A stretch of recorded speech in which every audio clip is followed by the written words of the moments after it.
Hello everyone! Today I will be making a beautiful textured 3D Arabian horse and adding a secret special ingredient to spice it up. Let me show you how I made this unique background. So I think I'm going to start off with drawing the shape of the horse on tracing paper. Well, actually in this case on baking paper. The neck is fine. Now how do I want the tail? My horse is going to have tail like that. It's going to be beautiful, flowing. It's very Arabian. Okay, so I'll just persevere and I'll come back to you once I've got the horse ready.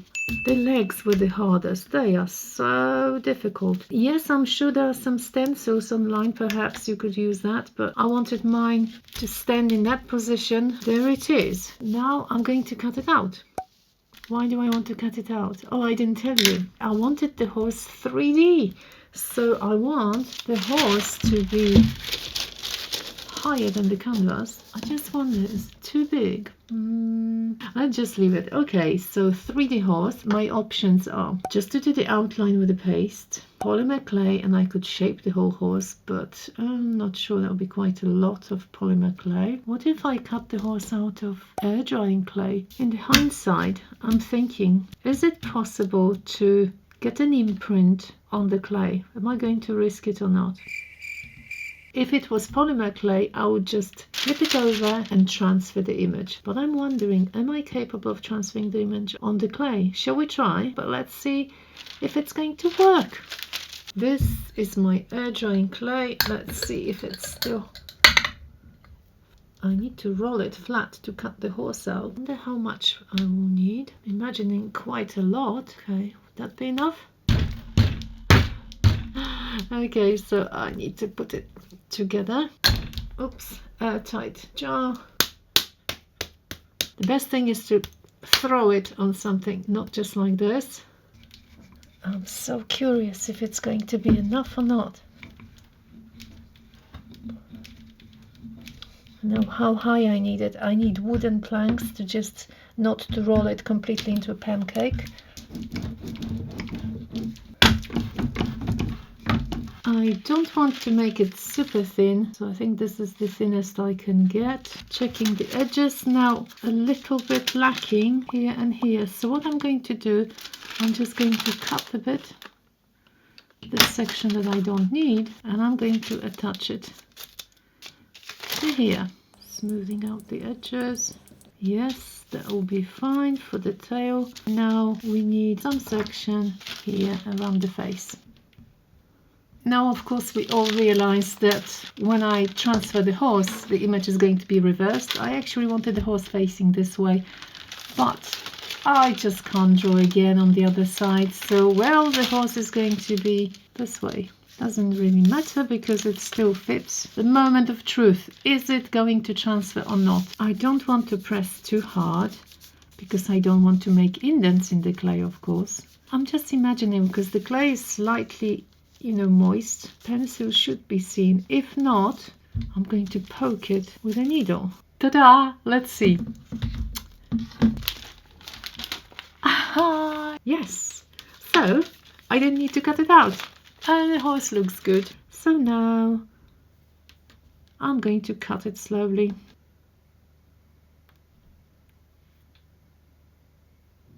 Oh, by the way, I am doing it on a silicone mat. If you were wondering, I think it's better to cut too much than not enough because I can always trim it, but it's going to be hard if I cut too much. So that will take me a couple of minutes because I am doing it rather slowly, as you can see, and I'll be back in probably 5 minutes. It's cut, and to be honest, it's rather successful, I would say. Just a little bit of hairy edges, but I'm touching them up. I might actually bring a brush and some water and just smooth them out, and I will leave the horse to dry. It's the morning, next day. Touching it, it seems partially dry. I'm very tempted to peel it off, but at the same time I don't want to damage anything, and it adheres really nicely so it's not warped. So I'm kind of thinking what to do, and I brought this. I might flip him over and then try to peel it off on the other side, perhaps. Probably should wait longer, but I am too curious.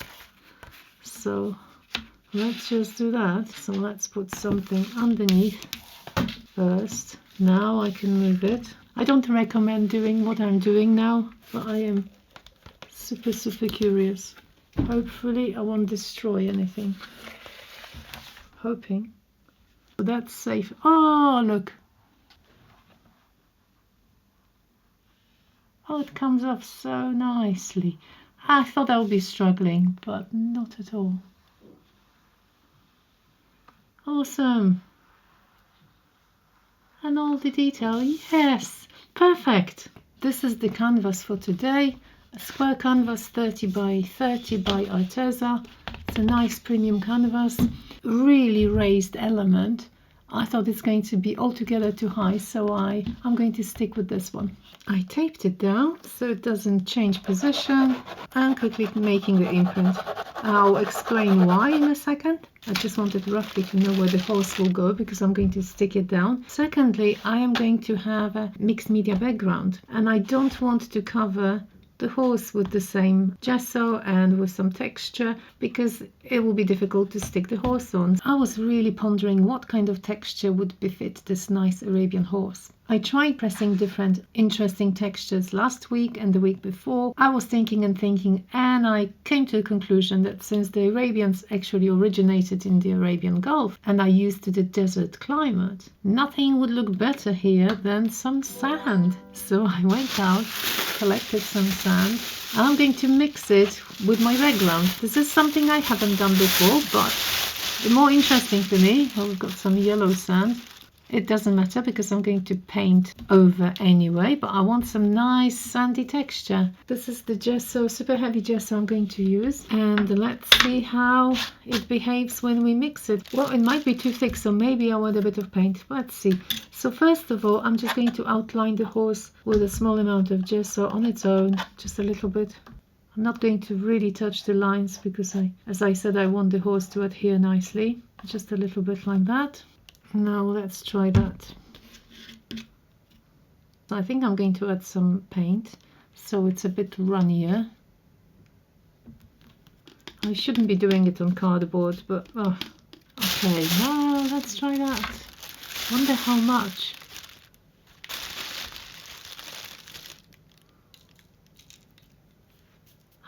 Oh, exciting. Oh,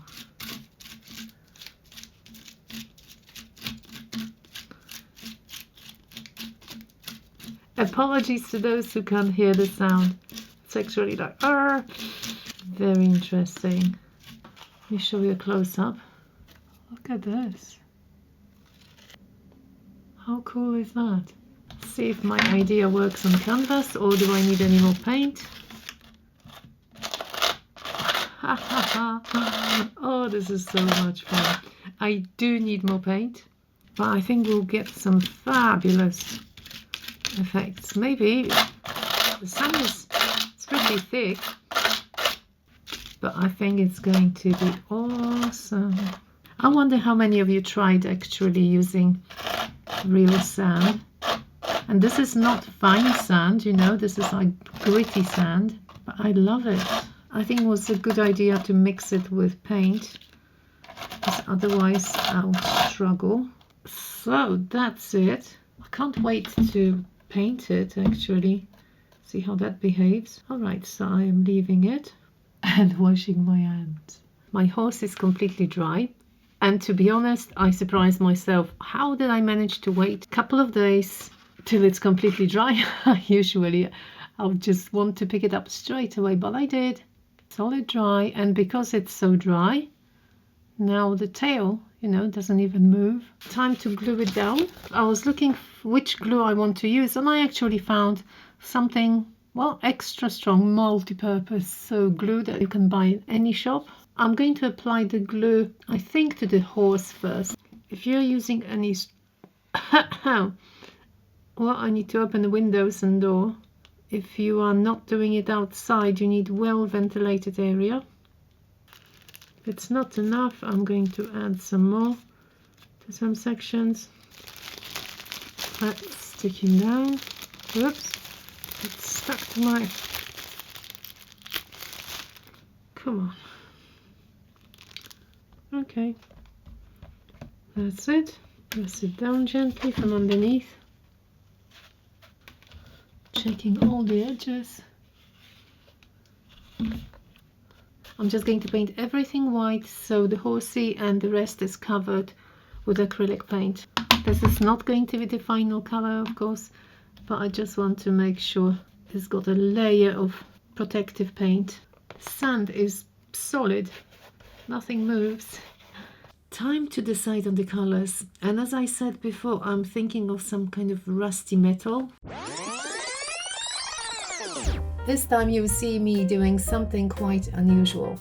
I will be actually redoing the background. Now, my first concept was to create a background that would look like rusted metal. So I prepared browns, brown sienna, turquoise, a bit of blue, and I applied it all on my background using palette knife. However, I must say that I didn't really like the effect in the end. I thought I was going for something lighter, so I decided to redo it completely. Perhaps there will be some of you who did like the brown, so I do apologize, but I was craving some blue. So I applied a layer of white on top and started adding new lighter colors. This is so funny. I don't remember when it happened last time, but I look at it, and I completely don't like the background today. So, as I said, it very rarely happens. Please forgive me if you do like it. I just can't continue if I don't change it. So, brush in hand and different colors. I want it much lighter. I really want it much lighter. I am basically covering everything I've done. If it's too much, I might wipe it off, but basically that's that. You can see some colors peeping through, so bear with me. I'll quickly go with the one color. I would like to apply some blue. I want this painting basically to be more cheerful. It was kind of a bit sad with all the browns, in my opinion. So now, as you can see, everything changes. It's going to be much lighter with lots of blues, because I love blues. Light base, and then thinking whether I want darker blue as well, perhaps. I picked some Prussian blue, but it's too blue for my liking, so I am mixing it with grey. I am completely changing everything, as you can see. I do like that we see just a tiny bit of brown peeping underneath. If you go really fast, we get some very nice effect just on top. I'm just happier seeing blue. Couple of little touches with blue on the horse just to unify it. So the only thing I could do now is to add some pattern to the corners, just to make it more interesting. I perhaps will choose some of this brown here. Can mix with one of those puddles that I've already made. And if it's multicolor, that's probably even better. A little gold to it. See if I can do it really mixed colors. Because of my rough texture, I'm going to use a sponge. Touching the sponge and, well, finding a spot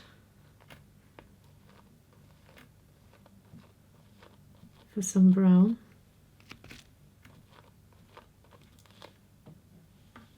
A little bit here and there. The sponge is so good because I'm just getting the patterns where I want them. Maybe lighter. Can make them multicolored now. Look at this. Oh, I like it with the white. Yeah, with the lighter one.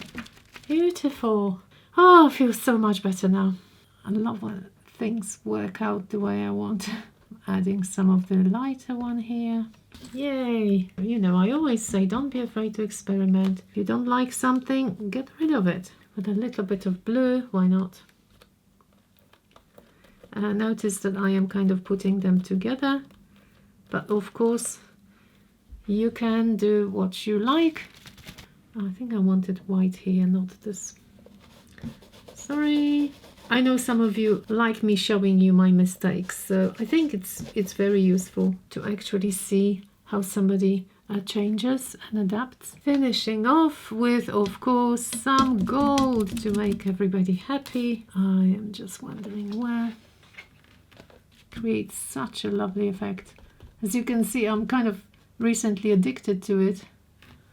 Really like it. Couple of spots here and there.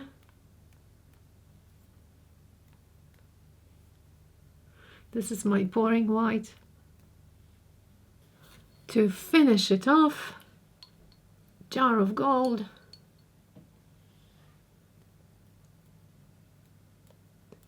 That's going to be nice and shiny in places. And as you can see, the horse got his share as well. So I'm kind of splashing in a slightly, well, if you can talk about controlled splattering, ever so slightly. Of course you can touch some places if you want, just like this. But I do like the unexpected effect of splattering. So we've got white splatter, we've got blue, dark blue, and gold now. Oh, I think that's it.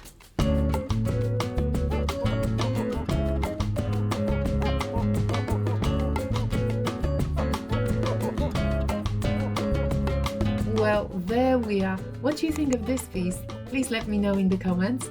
And if you would like to help support the channel, check out my Patreon with lots of extra content and extended versions of each week's episode. Last week had 177% extra footage. The original piece is also for sale now on my website. Thank you so much for watching. See you soon. Bye bye.